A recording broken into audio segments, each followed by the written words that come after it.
I would love to help you and your sons figure out how to tie a tie. So first point, make sure you pick out the right tie. Here is one of my favorite ties. Nice little red and silver tie. You're gonna wanna equal up the ends first as you put it around your neck. Now from there, you're gonna adjust the thicker side down until the bottom of the thinner side is just about right above the belly button. From there, you're gonna take the thicker side and you're gonna overlap it with the thinner side and come underneath, and you're gonna pull that thicker side over. Now, take note, I'm keeping my fingers here holding that first twist. And this is gonna come through that hole right underneath all of it. So you're gonna pull that through. Now, you should have a little knot here where your finger was, where you pulled the tie around the first place. Pull the thick end through that hole and pull it through. Use the thin end to adjust the knot up high until you have a nice little snug fit. Pop the collar down. Adjust it appropriately. You're going to take the thinner tie and put it inside this little holder on the back side of the thick part of the tie to keep everything nice. Adjust it. Get them a tie clip. They're going to love a good tie clip. They'll feel so dapper. You're going to button it right between the pecs. Put a little bunch up. You want to kind of pull it up a little bit. I find that helps so you can adjust your neck back and forth and it won't be too tight for them. And voila, I hope it helps. Good luck. What if I told you something that you use every day is putting toxins in your body and could be detrimental to your health? Would you stop using it? What if I told you it's your deodorant? Would you stop using it? Now, most of us would never leave our home without deodorant for fear of smelling like sour milk. So today I'm going to show you how to make your own all-natural, chemical-free deodorant. You know, most conventional deodorants and antiperspirants contains toxic chemicals like aluminum, parabens, propylene glycol, and triclosan, and that's just to name a few. Aluminum is linked to dementia, Alzheimer's, breast cancer, liver and kidney issues, dry skin, fatigue, learning disabilities, low immune system, brain fog, skin problems, ulcers, anemia, and behavioral problems. And parabens, it disrupts your hormones and can cause issues with your reproductive systems. Propylene glycol can cause neurological issues, and triclosan can cause so much harm to your immune system. Now, making your own natural deodorant is cost effective, and you know every ingredient in it. So let's go. Let's do this.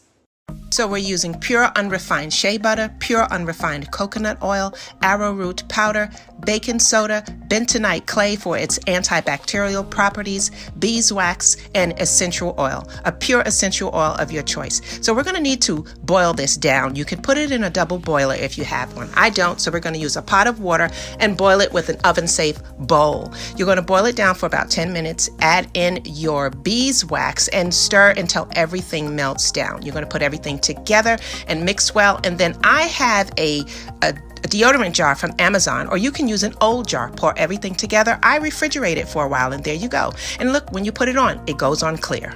We heard the news, a major manufacturer of sunscreens is pulling their products off the shelf. According to a recent study, they may be contaminated with benzene, which is a known carcinogen. At high levels, it's been linked to leukemia and anemia. So if you're currently using one of these products, you should definitely stop using it. Small habits that can make someone dislike you. Part 2. Giving someone a weak handshake when you meet them. Hey there, is your name Timothy? Yep. First day on the job. Well, I'm Greg, your new boss. Pleasure to meet you. Pleasure to meet you. You're fired. Lime crema. You can whip this up in minutes. Let me show you. 1 cup Mexican crema. You can also use sour cream. You want the maximum juice from your lime? Roll it. It should be squishy. 1/4 cup lime juice. 2 teaspoons sugar. Sweetens the cream, cuts the acid. Whip.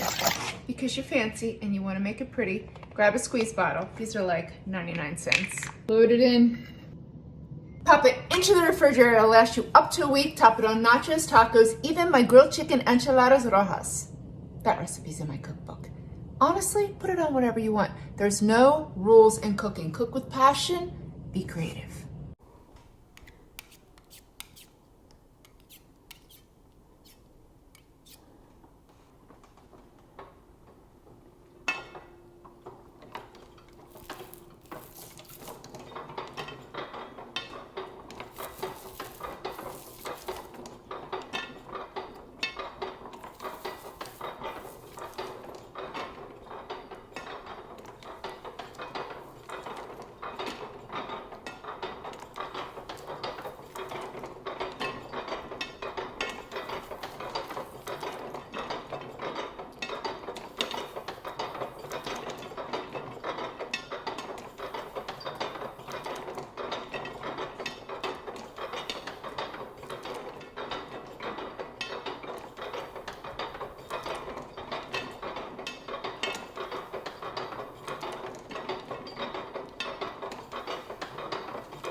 Babs, has this ever happened to you? Your garbage, to throw something away and the bag's collapsed. We're gonna solve that problem. Take a hook, but upside down, and put it right on the can. Just place the bag and hook it right on. Both sides. Problem solved. Need more mom or grandma advice in your life? Follow me.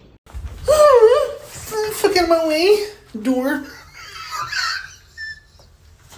I did. I learned how to say birth control in Dutch this time, not German. And how you say Dutch in how you say Dutch and how you say birth control in Dutch is pronounced Vertelblakker.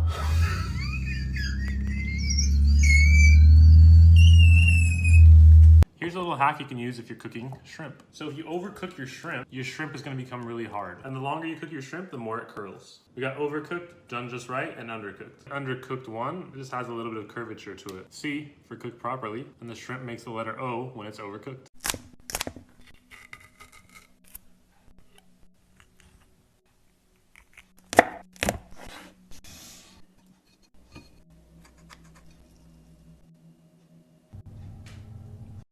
This is another hack that I found on TikTok that just works.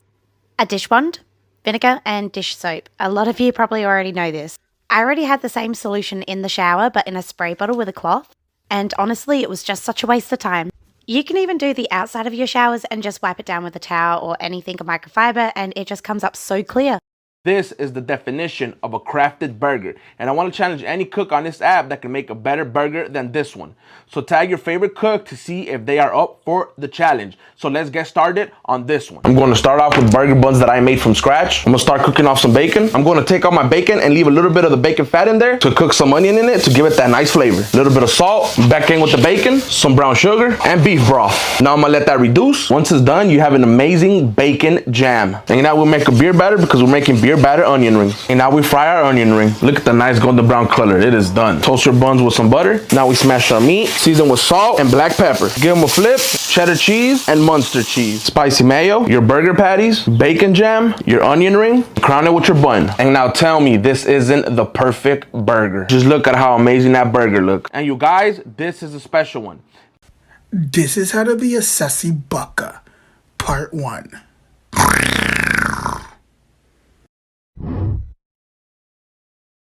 Ever since trying miso black cod, my life was changed. I actually found Chef Nobu's recipe, and here it is. A 1/4 cup sake, a 1/4 cup rice wine vinegar. Then you're going to boil that for 3 minutes. Then you're going to add 1/3 cup of miso paste, 1/3 cup of white sugar. You're going to cook that for about 3 to 4 more minutes until it looks like this. You're going to add it on top of your black cod or sablefish. That's the actual real name. You're going to cover it super tightly because you're going to marinate this beauty for 3 days. Yep, 3 days. 2 to 3 days. Then once it's done, you can bake that at high temperature like 425 or broil.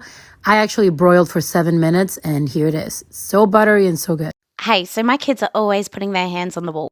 And their dirty little feet too. It's quite gross. And I saw a hack on TikTok for cleaning walls, so I'm going to try it.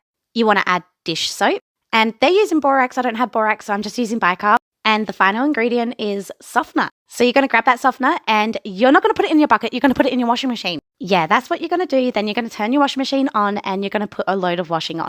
Softener doesn't go on your wall, people. It attracts dust. It will leave like a light film layer of just greasiness or whatever the hell you want to call it.